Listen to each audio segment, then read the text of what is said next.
আসসালামু আলাইকুম রহমতুল্লাহি ওবরকাতুহু। সম্মানিত দর্শক, অদ্ভুত উটের পিঠে চলছে দেশ। কোনটা যে গুজব আর কোনটা যে খবর এটা আমরা বুঝতে পারছি না।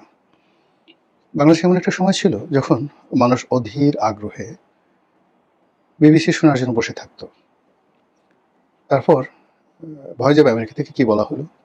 এর বাইরে সংবাদ, ইত্তেফাক, ইনকিলাব এই পত্রিকাগুলো কি লিখলো কি বললো তার উপর অনেক কিছু নির্ভর করত।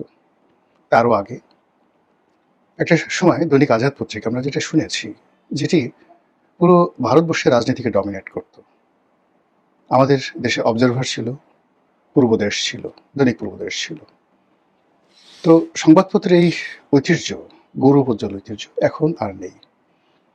এখন হাতে গোনা দুই একটি পত্রিকা রয়েছে যারা অভিনয় করছে, মুনাফিকি করছে, ইন্টেলেকচুয়ালি পারভার্টেড হয়ে কখনো ভয় দেখাচ্ছে, কখনো লোভ দেখাচ্ছে এবং কখনো বিভ্রান্ত করছে। আর ছোট ছোট যে পত্রিকাগুলো রয়েছে এগুলো সরকারের তোষণ করে থাকে। বড় বড় কর্পোরেট হাউস থেকে বের হয় তাদের ব্যবসা বাণিজ্য প্রোটেকশন করার জন্য তারা মূলত পত্রিকাগুলো বের করে। এক্ষেত্রে সরকারের মধ্যে যদি কোনো স্ট্রং পার্টি থাকে তাহলে এক পক্ষের মদদে অন্য পক্ষকে আক্রমণ করার জন্য তারা মাঝে মধ্যে সরকারের মন্ত্রীর বা প্রশাসনের অনেক দুর্নীতির খবরাখবর ছাপে। কিন্তু ইন জেনারেল সরকারকে আঘাত করার মতো অবস্থা সেই 2001 সন থেকে কখনই আমাদের সংবাদপত্রগুলো সাহস করেনি। 2001 সনে বিএনপির জমানা থেকে, তারপর 111, তারপর আওয়ামী লীগের জমানা। এখানে আমরা কিছু মানুষ প্রথার বিরুদ্ধে কথাবার্তা বলেছি, কিন্তু এই কথাবার্তা বলতে গিয়ে আমাদেরকে সারাক্ষণ দোয়া দরুদ তসবি তাহলিল পড়ে যথাসম্ভব সতর্ক হয়ে তারপর কথাবার্তা বলতে হয়েছে। এর বাইরে যারা কার্টুন এঁকেছে, যারা দু কলম লিখেছেন, অসতর্ক হয়ে কোনো একটা ফেসবুকে স্ট্যাটাস দিয়েছেন, এরকম বহু মানুষ জেল খেটেছেন, অনেকে গুমের শিকার হয়েছেন এবং অনেকের জীবন আরও মারাত্মক পরিণতি ডেকে নিয়েছে। অনেকে দেশ ছাড়তে বাধ্য হয়েছেন এই 2001 থেকে এই পর্যন্ত, এই সুদীর্ঘ সময়। কাজেই এখন পরিস্থিতি এমন একটা অবস্থায় দাঁড়িয়েছে, চারিদিকে শুধু গুজব থই থই করে। এবং এটা ফেসবুকের যুগ, টুইটারের যুগ, ইউটিউবের যুগ। এবং দেশের এবং আন্তর্জাতিক যে গণমাধ্যমগুলো, তাদের যে প্রথাগত পাঠক, সেই প্রথাগত পাঠক কিংবা দর্শক, সেই দর্শক এখন কোনো অবস্থাতেই সেই প্রথার উপর নির্ভর করে না। যেমন টেলিভিশনগুলোর স্ক্রিন। একটা সময় যখন টকশো করতাম, এমন অনেক টেলিভিশন ছিল যখন একটা টেলিভিশন টকশোতে সেটি মানুষ দেখতেও কম করে 10 লাখ থেকে 20 লাখ লোক অন লাইভে একসঙ্গে দেখত।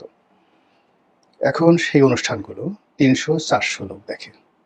আবার বলছি, 2010-11 সনে টেলিভিশনের স্ক্রিনে টকশোগুলো হতো এবং জনপ্রিয় টকশোগুলো কখনো কখনো 10 লাখ লোক একসঙ্গে সারা দেশে দেখতেন। এখন সেটা 200, 300 বা 500 চলে আসছে। এবং তারা এই টকশোগুলো এখন তাদের সার্ভাইভের জন্য তারা ছোট ছোট করে হেডলাইন দিয়ে অন্যান্য ইউটিউবাররা যে কাজগুলো করে তাদের মতো করে একটা চমক সৃষ্টি করা, থাম্বনেইল করে, হেডলাইন করে করে ইউটিউবে তারা দেয়, ফেসবুকে দেয় এবং সেখান থেকে যে আয় রোজগার হয় সেটি দিয়ে টেলিভিশনগুলোকে চলতে হচ্ছে। বাংলাদেশে একটা সিঙ্গেল পত্রিকা নেই যে পত্রিকাগুলো তাদের মূল ধারার যে প্রিন্টিং ভার্সন সেটা দিয়ে তারা সার্ভাইভ করতে পারে। তারা প্রায় সবাই বিভিন্ন সূত্র থেকে টাকা পাচ্ছে। কেউ হয়তো তাদের যে প্যারেন্ট কোম্পানি,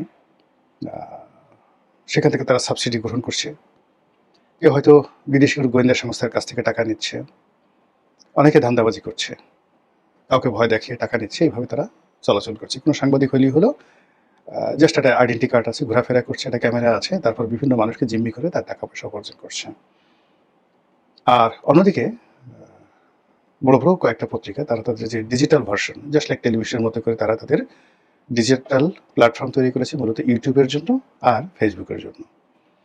সেখানে তারা ফটো কার্ড দেয়, সেখানে তারা ভিডিও দেয়, নানা রকম সাক্ষাৎকার ছাপা হয় এবং সেগুলোর মধ্যে আর আমরা যারা ইউটিউবিং করি এদের মধ্যে 19-20 পার্থক্য আছে। বরং ক্ষেত্র বিশেষে আমরা যারা ইউটিউবিং করি আমাদের অনেকের যে কন্টেন্ট আমরা যেগুলো তৈরি করি, কন্টেন্টের মান অনেক পত্রপত্রিকা বা টেলিভিশনের চাইতে অনেক অনেক অংশে বেশি। ফলে আমাদের মধ্যে কারো কারো ভিউ, কারো কারো গ্রহণযোগ্যতা, সরকারি অফিসগুলোতে এদের যে দাপট, এটি যে কোনো পত্রপত্রিকার চাইতে অনেক অনেক বেশি।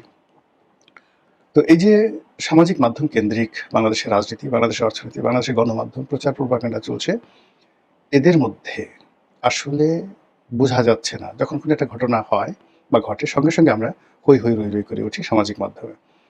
অন্তত ১ সপ্তাহ পরে আমরা বুঝতে পারি কোনটা সত্য এবং কোনটা মিথ্যা, কোনটা এআই নির্মিত আর কোনটা এআই নির্মিত নয়, কোনটা গুজব আর কোনটা বাস্তব। তারই প্রেক্ষিতে কি হলো, যখনই সামাজিক মাধ্যমে, সেটা কোনো পত্রিকার সূত্রে আসুক, টেলিভিশনের সূত্রে আসুক, কোনো ইউটিউবার বা কোনো ফেসবুকারের সূত্রে আসুক বা অন্য যেকোনো সাধারণ মানুষের সূত্রে সেটা আসুক না কেন, মুহূর্তের মধ্যে অ্যাট্রাকটিভ কোনো কিছু হলে সেটা ভাইরাল হয়ে যায়। এরপর শুরু হয় হৈ হৈ, রৈ রৈ কাণ্ড, খোঁজাখুঁজি। খোঁজাখুঁজি করার পরে যখন সত্য প্রকাশ হয়ে পড়ে, তখন এক ধরনের প্রতিক্রিয়া দেখা দেয়। আর যখন মিথ্যা প্রমাণিত হয়, তখন অনেকে চুপ হয়ে যায়। কিন্তু মিথ্যার কারণে যার ক্ষতি হওয়ার তার কিন্তু ক্ষতি হয়ে যায়। তো এই যখন অবস্থা চলছে, ঠিক সেই সময়টিতে আমাদের যে রাজনৈতিক অঙ্গনে যারা আছেন, তাদের উপর সবচেয়ে বেশি অবিচার হচ্ছে। সরকারের উপর, বিরোধী দলের উপরে, দেশ থেকে যারা চলে গেছেন, আওয়ামী লীগের শীর্ষ নেতৃবৃন্দ, তাদের ব্যাপারে, সাধারণ মানুষ এবং যারা সামাজিক মাধ্যমে বিভিন্ন প্রসঙ্গ যারা আলাপ আলোচনা করেন, তাদের দাপটে রাজনীতিবিদদের সকল প্ল্যান প্রোগ্রাম রীতিমতো তছনছ হয়ে যাচ্ছে। এই মুহূর্তে সরকার যা কিছু বলছে, বিরোধী দল যা কিছু বলছে, সবাই প্রথমে এটিকে নিয়ে ট্রল করছে। যেমন জামাতের আমির ধরুন একটা কথা বললেন, বা জামাতের সেক্রেটারি একটা কথা বললেন, ওটার ইতিবাচক দিক যতটা না আছে, তার চেয়ে নেতিবাচক দিক ১০০০ গুণ ঠাট্টা মশকরা, ট্রল আমাদের একটা ট্রেন্ড হয়ে গেছে, অভ্যাসে পরিণত হয়ে গেছে। আবার তারেক রহমান সাহেব বা তার মন্ত্রীরা যে কোনো একটা কর্মকাণ্ড করলেন, সেটার ইতিবাচক দিক আমরা না দেখে নেতিবাচক দিক আমরা দেখতে থাকি। অনেক আগে আমি অপার হয়ে বসে আছি, পারে লয়ে যাওয়া মায়, সেই যে বিখ্যাত গান, লালন গীতি। তো অসহায়ভাবে যখন আমরা একেবারে বসে থাকি কোনো একটা জায়গাতে, চারিদিকে সমস্ত সম্ভাবনা বন্ধ হয়ে যায়, একটা সময় আমরা নিয়তির কাছে সমর্পণ করি, এবং সেই যে নিয়তির কাছে সমর্পণ করা, সেইগুলোই আমাদের কবি সাহিত্যিকরা বিভিন্ন তাদের গানে ছন্দে ফুটিয়ে তুলেছেন। লালন যেভাবে বলেছেন, আমি অপার হয়ে বসে আছি, পারে লয়ে যাওয়া আমায়, খুব বিখ্যাত। আমি আর পারছি না, খেয়া না ঘাট নাই, অসীম নদী, ওপারে কি আছে আমি কিছু জানি না, আমার জীবন তছনছ হয়ে গেছে, হে বিধাতা তুমি আমাকে নিয়ে যাও। এই যে আকুতি। কিংবা ধরুন সেই বিখ্যাত পল্লী গীতি আব্দুল আলিমের, মন মাঝি তোর বৈঠা নেড়ে আমি আর বাইতে পারলাম না। তো এই যে আবহমান বাংলার যে গানগুলো, সেই গানগুলো এখন উল্টো হয়ে গেছে। আমি অপার হয়ে বসে আছি সর্বনাশের আশায়। আমরা এখন ভালো কোনো কিছু স্বপ্ন দেখতে পারছি না।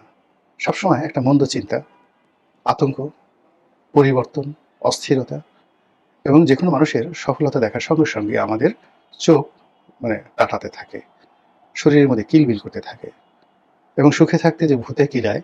এখন এই যে ভূতগুলো, আমাদের বাংলাদেশের ইতিহাসে, হাজার বছরের ইতিহাসে এত ভূত আর কখনো ছিল না, যারা এই কোনো সুখী মানুষকে দেখলে তার উপর এসে ধমাধম পিটাতে থাকে, কিল দিতে থাকে।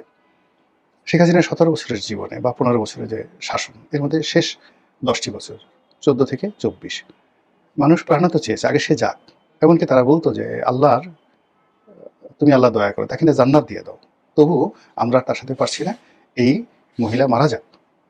আর এই জন্য আমরা আমাদের অসহায়ত্ব ফুটে তোলার জন্য বারবার গল্প ফেলেছি, শেখ হাসিনার ক্যান্সার হয়েছে, শেখ হাসিনার ওটা হয়েছে, ওটা হয়েছে, সে আর আসবে না, ইত্যাদি ইত্যাদি। এটা নিজেকে একটা প্রবোধ দেওয়ার মতো অবস্থা, যখন আমরা অসহায় হয়ে পড়ি। শেখ হাসিনা গেল, মহা খুশি। এরপর ইনু সাহেব গেল, তারপর আমাদের মন ভালো না। আমরা জাস্ট ১৫ দিন আমরা ২ সপ্তাহ আমরা ঠিকমতো থাকতে পারলাম না। এরপর আমরা ইনুসের বিরুদ্ধে লাগলাম। ইনুস গেলেন, এরপরে এলেন তারেক রহমান সাহেব। আসার প্রথম দিন থেকে আমরা তাকে নিয়ে ঠাট্টা করছি, মস্কারা করছি। Say I have a plan বলছে, এখন তারা বলছে মিয়া আপনার কি প্ল্যান আছে? আমি দেখলে আপনি আপনি করে বললাম, পাবলিক যারা ইউটিউবে আসে বা ফেসবুকে আসে, পরিচয় গোপন করে বিভিন্ন রকম বট বাহিনী তৈরি করে, যা মুখে আসে তাই ব্যবহার করে একজন রাষ্ট্রের প্রধানমন্ত্রী তাকে তুইতুকারি করে নানা রকম কথাবার্তা তারা বলতে থাকে। প্ল্যান আছে, ঘোড়ার ডিমের প্ল্যান আছে, খাল কাটা, অমুক অমুক অমুক, ফ্যামিলি কার্ড, অমুক অমুক অমুক, যা বলছে সরকারের পক্ষ থেকে এনিথিং, সেটা সরকার বলুক, মন্ত্রীরা বলুক, এমপিরা বলুক, প্রধানমন্ত্রীর উপদেষ্টারা বলুক, যাই বলুক না কেন, একটি পজিটিভ কথা বলার সঙ্গে সঙ্গে ১০০০ নেগেটিভ ন্যারেটিভ দাঁড়া করানো হয়ে যাচ্ছে। এরই প্রেক্ষিতে একটা সরকার নির্বাচিত হয়েছে, তার ৫ বছর সময় যাবে, সে তার পরিকল্পনাগুলো বাস্তবায়ন করবে। সামনে ইলেকশন আসবে, ইলেকশন এলে আমরা পছন্দ হলে তাকে ভোট দেবো, নাহলে ভোট দেবো না, এটা স্বাভাবিক। আর এরবারে যেটা হয় যে সরকারের ব্যর্থতা যদি চরম আকার ধারণ করে, মারাত্মক আকার ধারণ করে, সরকার যদি ক্রিমিনাল অফেন্স করে আমরা জনগণ রাস্তায় নামবো এবং সরকারের বিরুদ্ধে নিয়মতান্ত্রিক আন্দোলন করবো, এই তো স্বাভাবিক। কিন্তু এখন আমরা কি করছি? এই সরকার আসলো মাত্র 6 মাস। এই 6 মাসের মধ্যে আমরা ধৈর্য হারিয়ে ফেলেছি। আমরা এখন মধ্যবর্তী নির্বাচন চাচ্ছি। আমাদের নিজেদের মুরদ নাই। আমরা এখন বিভিন্ন রকম উছিলা খুঁজছি। ভারত কি বলবে? দীনেশ ত্রিবেদী কিভাবে তাকালেন? সার্জিও গোর কখন এলেন? কার সাথে বৈঠক করলেন? আমেরিকান কোন প্যাসিফিক কমান্ডার বাংলাদেশে গোপন এলেন? আমেরিকান ম্যারিনের কোন সেনাপতি বাংলাদেশে এলেন? তারপর চীন গেলেন তারেক রহমান সাহেব, সেখান থেকে কি পেলেন? খলিলুর রহমান আসলে বাংলাদেশের জন্য কিছু করছে, সে কি ডক্টর ইউনূসের লোক, আমেরিকার লোক, নাকি তারেক রহমান সাহেবের লোক? আবার তারেক রহমান সাহেবের যে অতীতের যে সমালোচনাগুলো, সেগুলো আবার সামনে এনে এই বিদ্যুতের সঙ্গে, হেরিকেনের সঙ্গে, খাম্বার সঙ্গে, বিদ্যুৎ মন্ত্রী টুকুর সাহেবের সঙ্গে মিলিয়ে নানা রকম প্যারোডি যেভাবে মানে শুরু হয়েছে, এতে করে সরকার রীতিমতো পাগল হয়ে গেছে। সরকারের মাথা ঠিক নেই। সরকার এই আগে যে সকল আইন ছিল, সন্ত্রাস দমন আইন ছিল, তারপর সেই আইনের সঙ্গে সেই যে সাইবার সিকিউরিটি অ্যাক্ট, এগুলো ছিল। আবার তত্ত্বাবধায়ক সরকারের আমলে এগুলো কিছুটা পরিবর্তন করা হয়েছিল, মডিফাই করা হয়েছিল। এখন সরকার দেখলো যে মানুষের ফাজলামো এমন পর্যায়ে বেড়ে গেছে যে কোনো অবস্থাতেই এদের হাত থেকে নিরাপদ রাখা যাচ্ছে না। আপনি দেখবেন যে সবকিছু সহ্য করা যায়, কিন্তু নুইসেন্স সহ্য করা যায় না। বাংলাদেশের একটা বিখ্যাত কথা আছে যে বাঘের হুঙ্কার সহ্য হয়, কিন্তু বানরের ভেংসি শুরু হয়, সহ্য করা যায় না। এখন তারেক রহমান সাহেব বা তার দল, অনেক বড় দল, তারেক রহমান সাহেবের অনেক তারা মনে করেন যে বাংলাদেশে তারেক রহমান সাহেবের মতো এরকম রাজপুত্র দ্বিতীয়টি নেই। তার মা প্রধানমন্ত্রী, তার মা ফার্স্ট লেডি, তার বাবা প্রেসিডেন্ট, সেনাপ্রধান, মুক্তিযোদ্ধা, তো ইত্যাদি কত, তার শ্বশুর নৌবাহিনী প্রধান, মন্ত্রী, তার স্ত্রী ডাক্তার, পিএইচডি হোল্ডার, মানে এইরকম যাকে বলা হয় একেবারে ব্লু ব্লাড সব দিক থেকে। আপনি যদি ব্রিটেনের কোনো লর্ডকে ধরেন, আর্ল ধরেন, বা রাজ পরিবারের কোনো সদস্য, থিওডর রাজবংশের কোনো সদস্য, ঠিক ওইরকম বাংলাদেশে তারেক রহমান সাহেবকে মনে করা হয় ব্লু ব্লাড। তো সেই ব্লু ব্লাডের একজন মানুষ প্রধানমন্ত্রী হয়েছেন। এখন লোকজন তাকে ছোট করার জন্য সে লেখাপড়া কি করেছে, ইন্টারমিডিয়েটে তার রেজাল্ট কি, ম্যাট্রিকে তার রেজাল্ট কি, বিএ পাস সে কেন করলো না, ইত্যাদি ইত্যাদি নানা রকম সমালোচনা। সে এতদিনে আমেরিকাতে বা লন্ডনে থাকলো, সেখানে থেকে কি একটা বারেট ল করতে পারতো না, একটু পড়াশোনা করতে পারতো না, অক্সফোর্ড থেকে কি একটা ডিগ্রি নিতে পারতো না? এই সকল কথাবার্তা বলে প্রতিটা মুহূর্তে পাজেল করে ফেলছে। সে যাদেরকে নিয়োগ দিচ্ছে উপদেষ্টা রূপে, এর চুল নাই কেন, ওর গাল বাঁকা কেন, ও ঘাড় বাঁকা করে কথা বলে কেন, ও কি বাংলাদেশ সম্পর্কে জানে, ইত্যাদি নানা রকম কথাবার্তা বলে প্রতিটা মুহূর্তে সরকারের যে মানসিক শক্তি, সেই শক্তিটাকে তছনছ করে দিচ্ছে। এবং সেই তছনছের ফলে কি হলো, সাধারণ মানুষ আমাদের দেশে বিভ্রান্ত হচ্ছে। বিভিন্ন মানুষ একপক্ষ বলছে যে না, এই সরকার 6 মাসের মধ্যে এটা শেষ করে দিয়েছে, বিদ্যুৎ দিতে পারতেছে না, মারামারি হচ্ছে, কাটাকাটি হচ্ছে, আইন শৃঙ্খলার কোনো লক্ষ্য নাই, ব্যবসা বাণিজ্যের কোনো উন্নয়ন নাই, গ্যাসের সংকট, তেলের সংকট, এই 6 মাসে অন্তত 6,000 সমস্যা বাংলাদেশে কুড়ে কুড়ে খেয়েছে।